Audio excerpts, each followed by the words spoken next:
If the hurt comes, so will the happiness. Be patient. Rupi Kaur. What if I said instead of messaging our ex, we had a different choice, a choice that will be even more fulfilling than acting on the urge to share whatever we're feeling right now? It's been over a year since I last spoke with my ex. While I've thought about him and missed him, I've known that getting in contact wasn't the right thing, and so I haven't taken any action to reconnect. For the past few weeks, however, my thoughts have been seeping in, focusing on the good times, the fun times, and how, when we were at our best, he made me feel like the most important person in the world. What's been different this time is that these romanticized thoughts have coincided with a period in my life when I've been having a difficult time, and with that, my willpower to abstain from reaching out has been weaker. Recently I felt a knot in my stomach, an overwhelming urge, like I couldn't get through another moment without speaking with him. My chest tight, heart thumping, unable to relax, tears flooding, a messy, anxious feeling that needs him. In my moment of weakness I took to notes on my phone to write everything I wanted to say. I imagined how he'd be there for me and give me the love and support I've been craving. Tears flowed as I typed, the anxious pit in my stomach now at bursting point, waiting for me to send the message to become relaxed once more. But what if our need for connection is leading us to the wrong places? What if we are seeking the familiar, but it's actually chaos, dysfunction, and drama, not something positive or healthy? Within our brains are neurotransmitters called dopamine, which act as messengers communicating reward, motivation, and body regulation. What's interesting is that dopamine is not only released from pleasurable experiences, say for example love, hugs, and kisses, but also when we're trying to get out of a difficult experience. So, that feel-good chemical is not only released during the good times, but can also be released during the bad.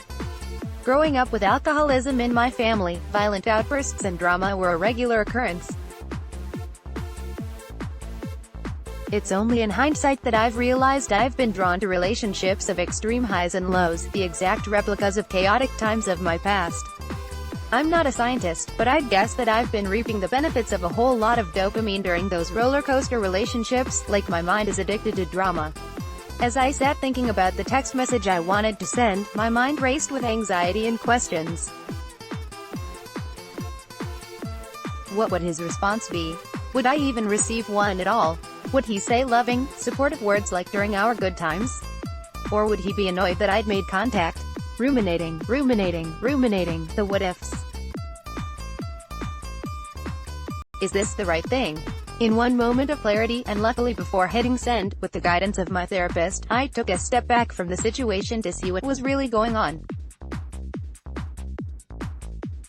My brain, now hardwired for drama, was seeking a hit, the perfect distraction from feeling the sadness of what's currently going on in my life.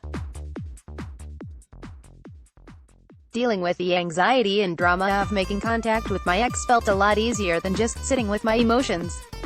Being in this state, I gave myself permission. I could still send the message, but on one condition: I had to wait as long as I could, at least overnight, and if possible a few days. Then, if I still wanted to send it, that would be completely okay because I'd be doing it out of choice rather than impulse.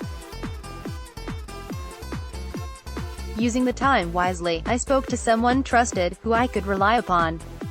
They didn't offer advice, they just sat and listened to everything I had to say about what I was going through.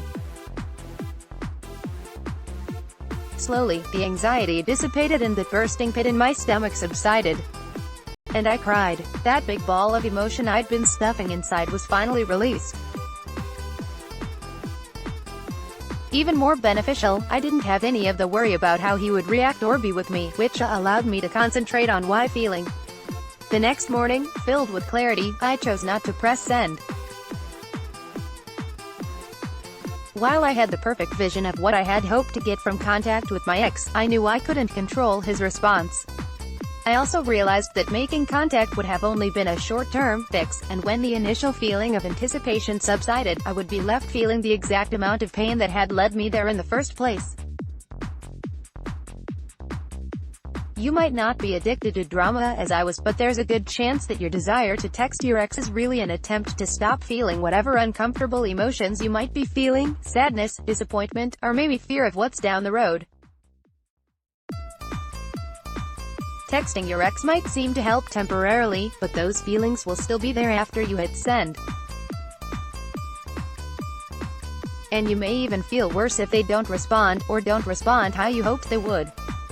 There are no right or wrong answers when it comes to what we should do. But we need to give ourselves the opportunity to act out of choice rather than impulse, or as I nearly did, due to a need for the drama to distract me. In the time we take to make our decision, we can do what we need to make ourselves feel nurtured, and if necessary reach out to a trusted person who we know will 100% have our backs. After that, it might be a lot easier to make the healthier choice. Be kind to yourself. About Haley Brooks. Haley is a social worker who has dedicated her career to empowering and advocating